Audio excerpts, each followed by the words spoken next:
e não tem uma palavra sobre energia solar. Como pode um país, com a quantidade de vento que temos, não ter os linhões de transmissão para a pouca energia eólica que produzimos? Como pode um país como o nosso, com um potencial para geração de energia distribuída, limpa, diversificada, para suprir a nossa matriz energética na direção de uma economia de baixo carbono, não ser capaz de fazer os investimentos necessários para que cheguemos ao que chegamos agora?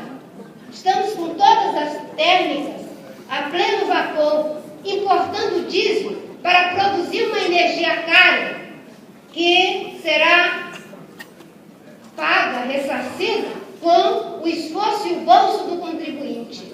De sorte, meus amigos, que ter uma atitude de preservar os ganhos, mas sem complacência com os erros, é o que faz com que a gente possa fazer o debate.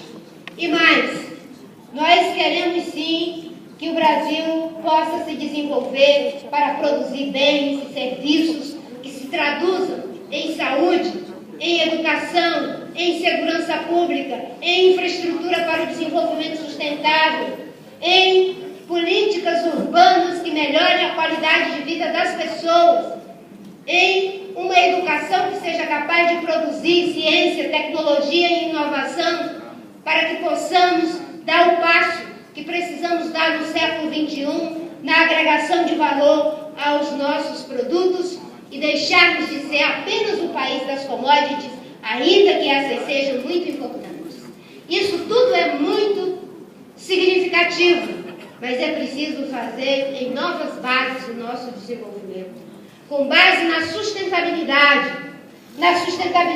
econômica, para transformar as nossas vantagens comparativas em vantagens competitivas, na sustentabilidade social, para continuarmos aprofundando as conquistas, que já tirou 30 milhões de pessoas da pobreza, saímos dos programas sociais de primeira geração, baseados na caridade e no assistencialismo, transitamos para programas sociais de segunda geração, com transferência de renda e contrapartida simples, e agora, no nosso programa, no programa Eduardo Campos, PPS, Rede e PSB, nós estamos indo para os programas sociais de terceira geração, que seja capaz de criar igualdade de oportunidade com escola decente, para que não tenhamos as fontes de reprodução da pobreza e da desigualdade. Que tenha políticas customizadas, capazes de fazer com que aqueles que vivem em situações de fragilidade possam ter inclusão produtiva e que sejamos capazes de fazer com que a pobreza não seja a miséria, não faça parte da história do nosso país. É isso que nós estamos nos propondo a fazer. Mais do que isso, nós queremos que essas propostas, que essas ideias, elas possam ser feitas também numa visão de sustentabilidade econômica, social, mas também ambiental.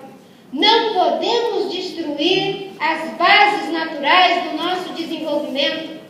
O Brasil é uma potência ambiental, a América Latina é uma potência ambiental, tem uma grande quantidade de recursos naturais, água, minério, terra fértil, numa região que temos apenas 500 milhões de habitantes. Se compararmos isso à China, se compararmos tudo isso à Europa, aos Estados Unidos, a vários países do mundo, a nossa vantagem comparativa é imensa. Mas se nós continuarmos degradando as nossas riquezas naturais, nós vamos acabar com a nossa galinha dos ovos de ouro. É por isso que eu agradeço profundamente ao PPS, ao PSB e à liderança do governador Eduardo Campos, que acolhe essa nova tese.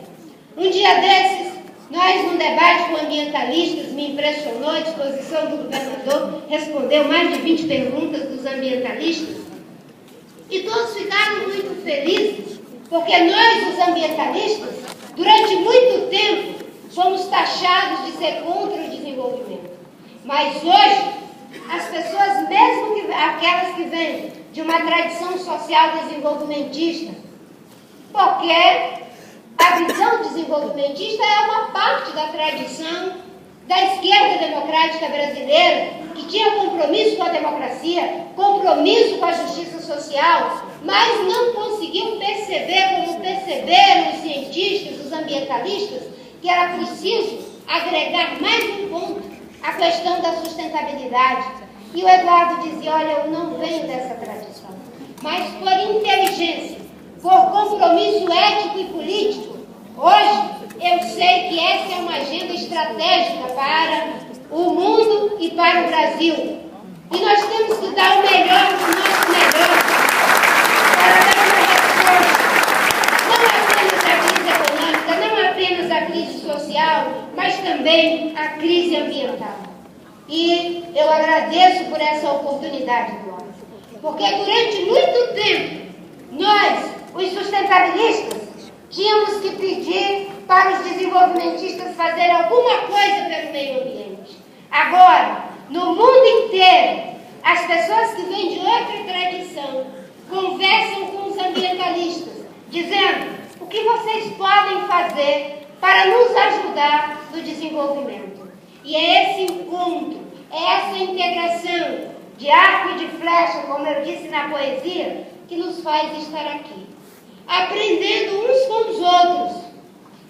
Porque, como eu costumo dizer, Roberto, a verdade não está com nenhum de nós. A verdade está entre nós. E vamos aprender,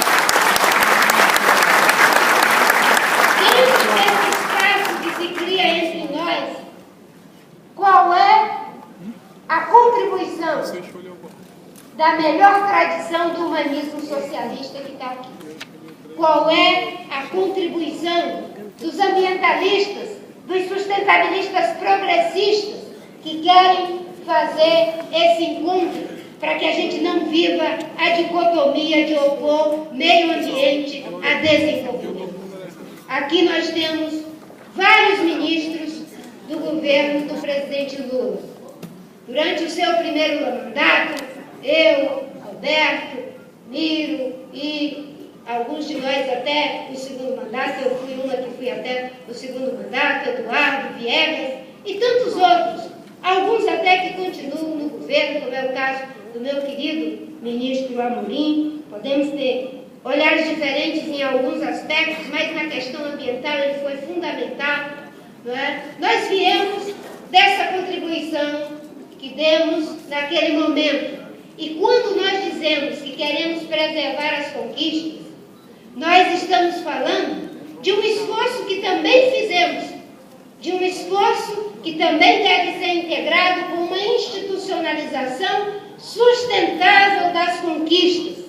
O problema do Brasil é o problema da fulanização das políticas. Nós temos que acabar com a fulanização das políticas.